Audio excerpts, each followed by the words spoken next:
I'm Tom Barker.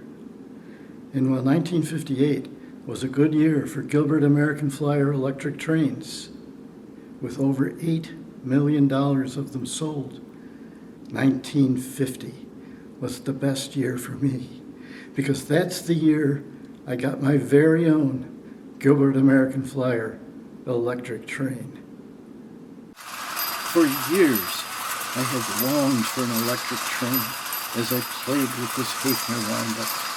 I stood mesmerized at the Sibley's fourth-floor train display, and I was jealous of the other kids who had remote-control electric trains. But not just any old electric train. A Gilbert American Flyer electric train. I had dreamed as I read the 1950 catalog of the exact set I wanted and my parents could afford. But as I opened the box on that magical Christmas morning and looked at the engine's packaging, I discovered an engine that was not the number 300 in my 1950 catalog. This 302 AC had smoke and choo-choo. I was overjoyed. My dad and I set up a circle of track and assembled the 3-car freight train with a gray hopper, red boxcar, and caboose. We clipped on the track terminal and added the uncoupler. I carefully unrolled the engine from its wrapper, reading the warning, "Do not attempt to revolve the wheels. This engine is equipped with worm drive." We placed the engine on the track, connected the transformer, plugged it into the wall socket, and turned it on.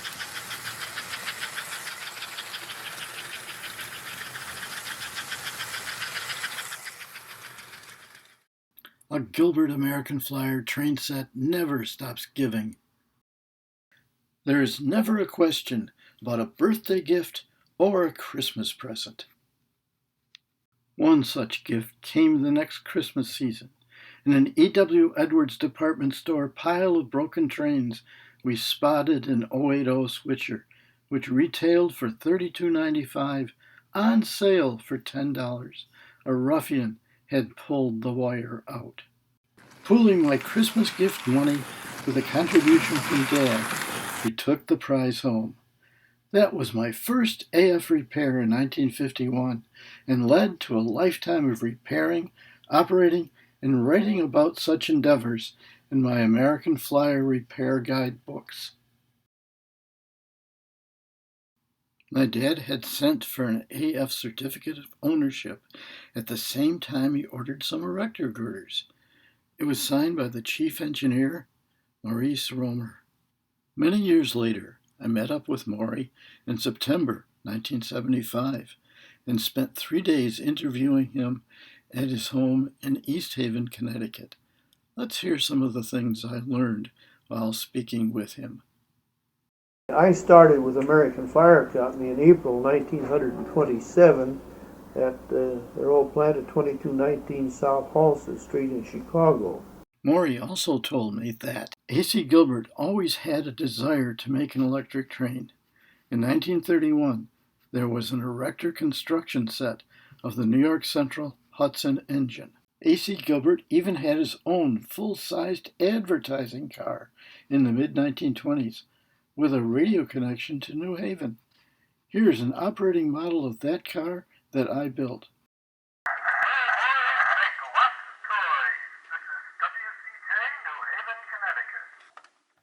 Gilbert did not outright buy AF, but set up a 12-year royalty agreement in 1937 with W.O. Coleman, president of American Flyer in Chicago. That's when Maury moved to New Haven.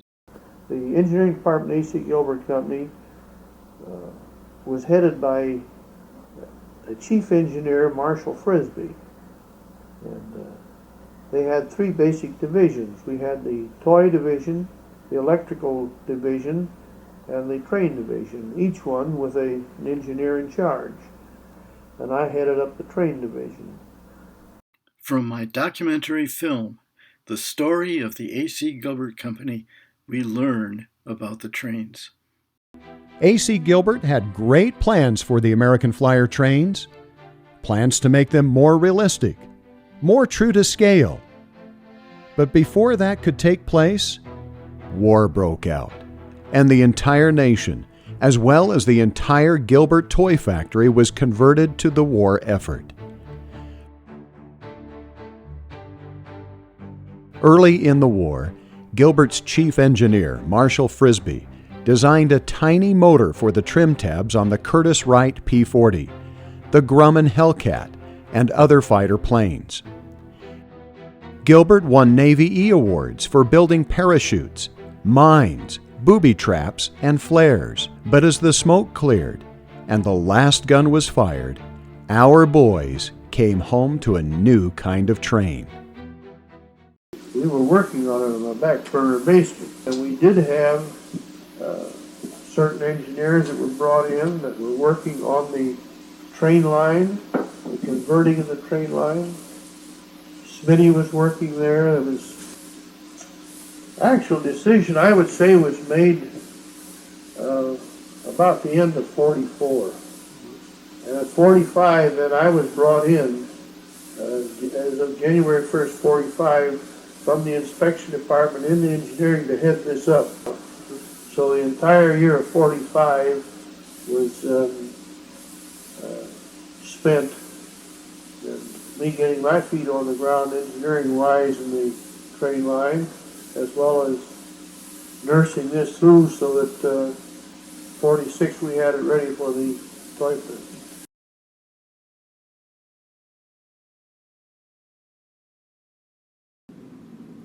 Track gauge is the distance between the rails.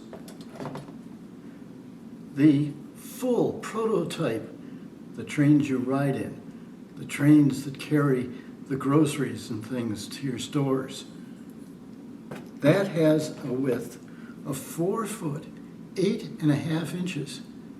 That was set by George Stephenson, who is considered the father of modern trains. And he came up with that by measuring the distance between the wheels of farm machinery. And on the average, that's what it turned out to be. Popular model train gauges are standard gauge,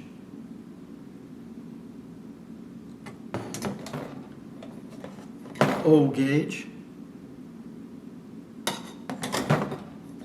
S gauge, which is what American Flyer trains are running on, HO, which is half O, N, which is getting smaller, Z, which is even smaller, and finally this tiny little one is T gauge. Interesting thing about the S gauge is that if you need to find out how your wheels are set up, you simply use this dime gauge. It's a measurement of the 7/8 of an inch between the rails of the American Flyer S gauge track.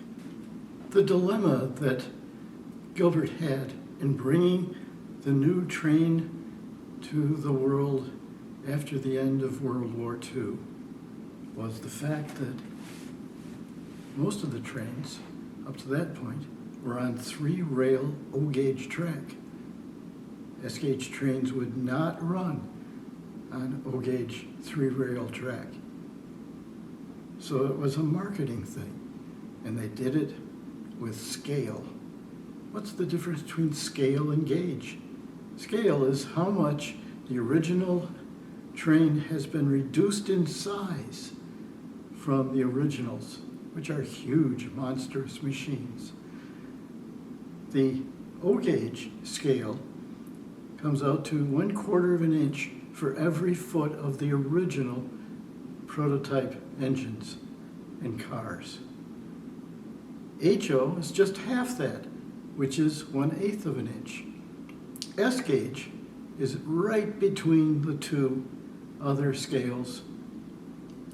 Its scale is 1/64 and 3/16 of an inch to every foot of the original. It's said that S-gauge is small enough to run, yet big enough to build. And that's the ideal gauge that a Gilbert American Flyer trains.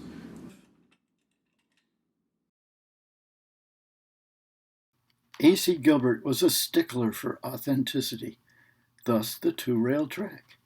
But while the track was correct, the couplers between the cars was a throwback to the pre-war link-type coupler. Who ever heard of a train with three-rail tracks? Yeah, but no real train has link couplers. My Lionel has the right couplers.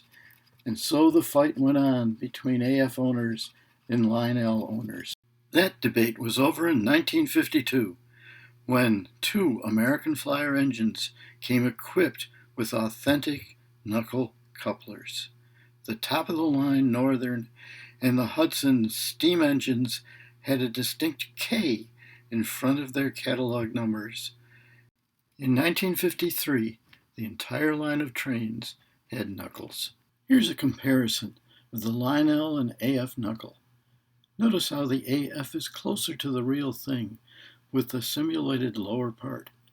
Gilbert decided to keep the uncoupler backward compatible to the link and provided both a remote control and a manual device to do this. Lionel can only be uncoupled by using a complex track section. AF can even be uncoupled with a simple popsicle stick. When we started in 1946, injection molding was almost a new thing. And the types of plastic were very limited. So when we started running plastic cars, our original cars were made of acetate, which was available at that time. It was absolutely unstable. The stuff warped out of shape and went to pot in a hurry. Then the plastic industry came along with the butyrate, and we switched materials to butyrate. It had more stability. We used that. They then came out with styrenes, and we switched to styrene because it again was a better plastic. And after styrenes, we went to high-impact styrenes, which came out, which we stuck with for years. I mean, that became a very stable plastic. Those original tank cars and the design of the tank car was such that it had a tendency to want to run anyhow. The material wanted to warp very easy. Being made of plastic, the originals were, being made of the acetate, the originals had no stability at all. And you put it in a store window, and all the sun had to do was come up in the morning, and the thing just collapsed. And I think that most of them that made it to somebody's home warped so out of shape it was thrown away. Beware of reproductions like the one that I have been using, but I do have a real orange shell tank car. And how do I know? Because it came in a 1946 310 K5 set.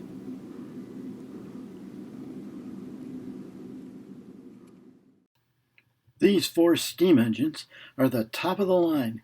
Why steam?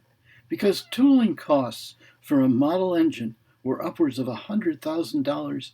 Gilbert kept to modeling the traditional motive power that was pulling passenger and freight cars across the USA. Talking about freight, a major use of the nationwide rail resources was to get crude oil from the wells to the refineries. But why so many Gulf tankers? Let's hear it from Maury. I had a telephone call one day, and a man who called on us regularly as a lubricant salesman told me that he had a man from New York here visiting him, and he would like to come down to the plant. I'd like to show him your display room and so forth. And so I said, come on down. So we came in, and we talked for a while. We went into our display room where all our products were shown. And he said he had a couple of questions he wanted to ask me. How much is Shell paying you to put their name on your tank car. I really don't know how the situation stands right now. And he says, well, we know how much Sunoco pays Lionel, and we know what their contract is, and we are willing to go along on the same basis. Sunoco pays Lionel 25 cents a car for the first so many cars. And then they pay 15 cents a car for the next so many cars. And then 10 cents a car for so many cars, up to $15,000 a year. We are willing to go along on that same basis if we can get our name on your tank car. I said, well, I have no idea how long our contract has to run. I knew that there was no contract involved because I picked the name Shell. I must have been using Shell gasoline at that time. I picked it out of the air, and that was it. And I says, the only thing I can do is check our contract, see where it stands, and then we can I can get with management and find out and let you know.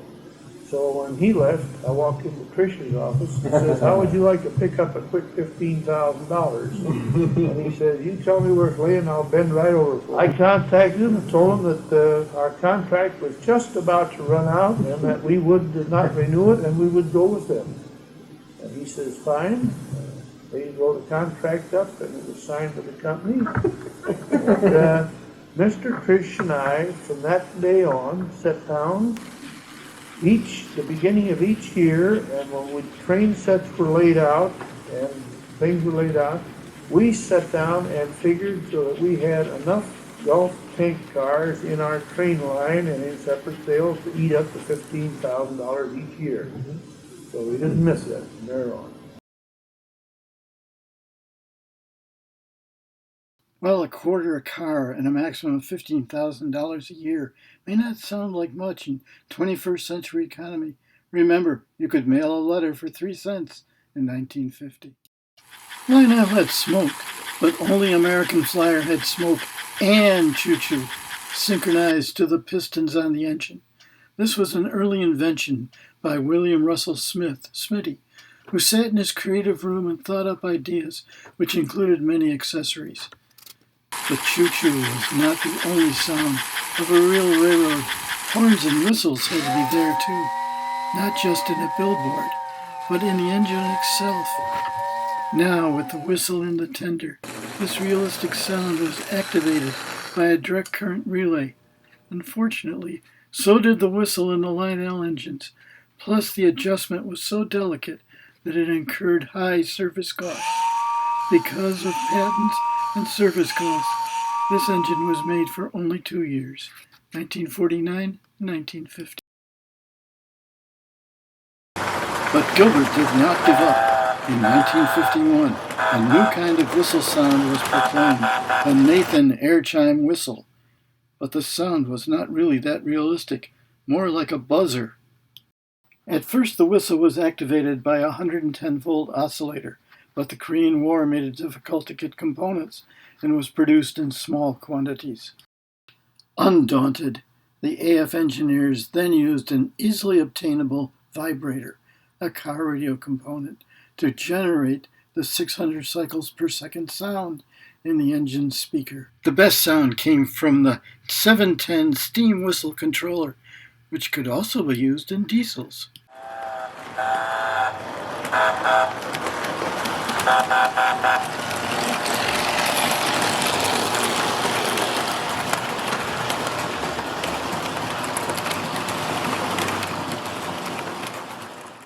You're talking the Alco A unit. I like the style of it. I was the one that chose it. I like the style. I thought it had better lines than the one Lionel was using. It was blunter. And it's a longer locomotive. And we even had shortened it slightly to make it work on our track. We did use stole a little on the length of it as well as we did slightly on the cars. But if Lionel had used that in quarter-inch scale and actually brought it out, theirs would have been much too long for their raised track. They would have been a mule cover. And Phil Connell, again, who was the sales manager at the time, Phil said he didn't want that. He says, I am not selling Santa Fe trains. He says, by God, I want something that's going to attract the kids. And he wanted us to put on like Silver Flash and rockets and so forth. I had already gone so far as to get the blueprints from Missouri Pacific and had it all drawn up with Missouri Pacific on it. He wanted that name changed. I did the same with the rocket. I did the same with the Flash. They were designed for real railroads. In a meeting of minds, and we decided and talked about the realism in railroading, and the phony names went off, and the correct names went on to those that would put the Missouri Pacific back on the one that New Haven belonged. Yeah, came out there with New Haven. We came out with the Santa Fe and the freight colors. They had it exhibited right alongside the real locomotive for the unveiling, at which purchasing agents and presidents of railroads all over the United States came to see this. And it says the small one standing there drew more attention than the big one.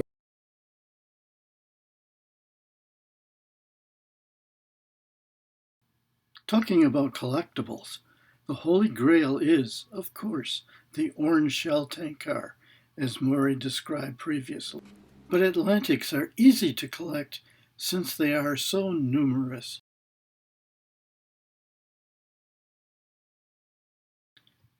Yet there is the 299 Atlantic. This Atlantic was uncatalogued in 1954. It's the only Pullmore engine with link couplers.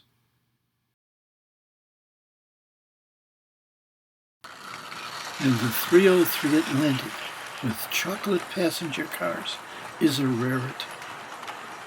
This animated track tank is a most sought-after accessory. It's rare since it was offered just before World War II broke out and only a few were made. As we said before, AF trains were a gift that kept on giving. This log unloading and loading car accessory was one of the more reliable of those accessories.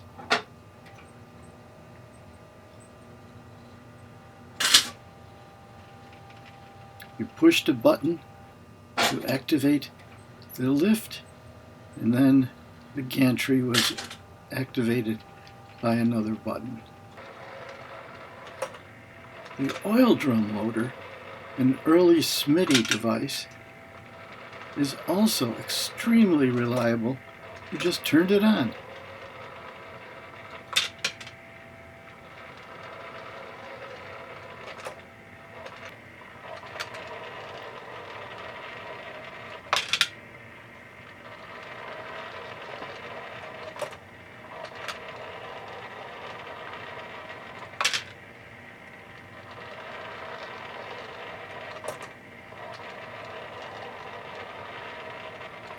While not as reliable as others, the electromatic crane was a lot of fun.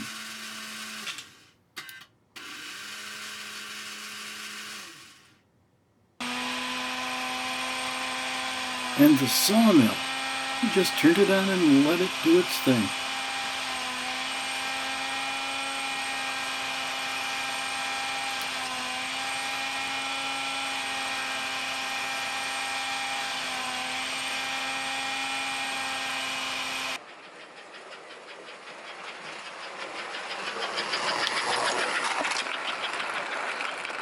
The mail pickup car, let's see it in slow motion.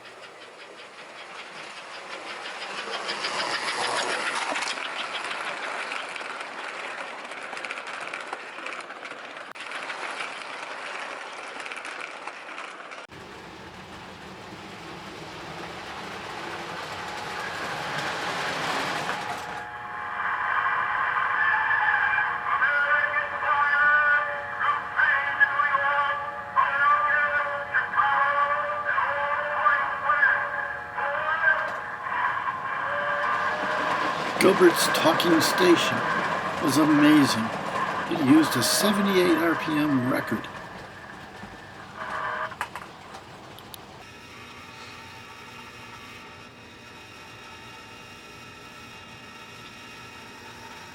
Gilbert himself invented this cattle car and corral.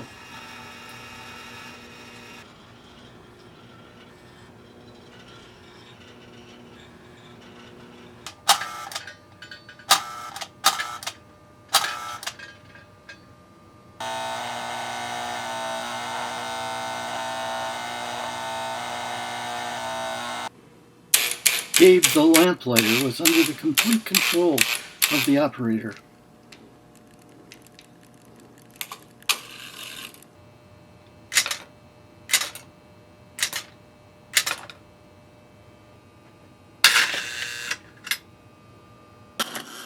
This handcar is equipped with a reversing device, and it can run back and forth between the bumpers, or as in this embodiment, into a shed and back to the bumper.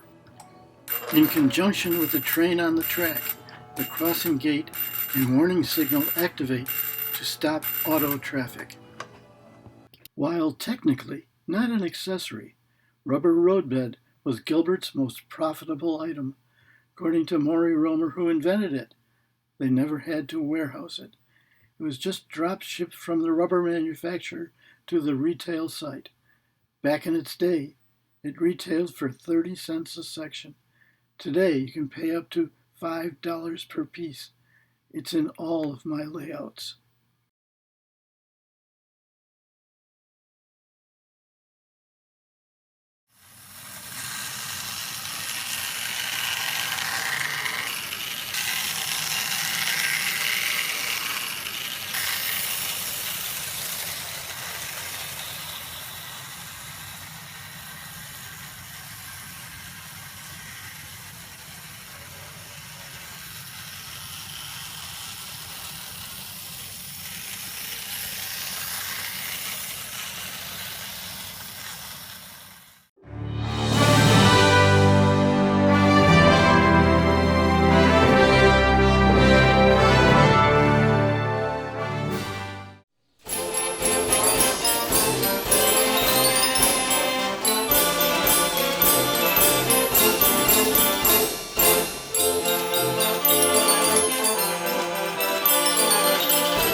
Ladies and gentlemen, the Railroad Hour. And here comes our star-studded show train.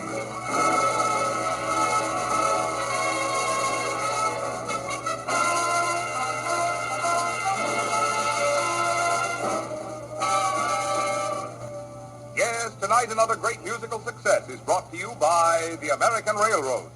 The same railroads that also bring you most of the food you eat, the clothes you wear, the fuel you burn, and all the other things you use in your daily life. 1950 radio shows like the Railroad Hour built the romance of the railroad. But the romance of the railroad fades, and so with it toy trains too. By the mid-1960s, American Flyer was out of business. Passengers travel in planes. Freight goes in trucks.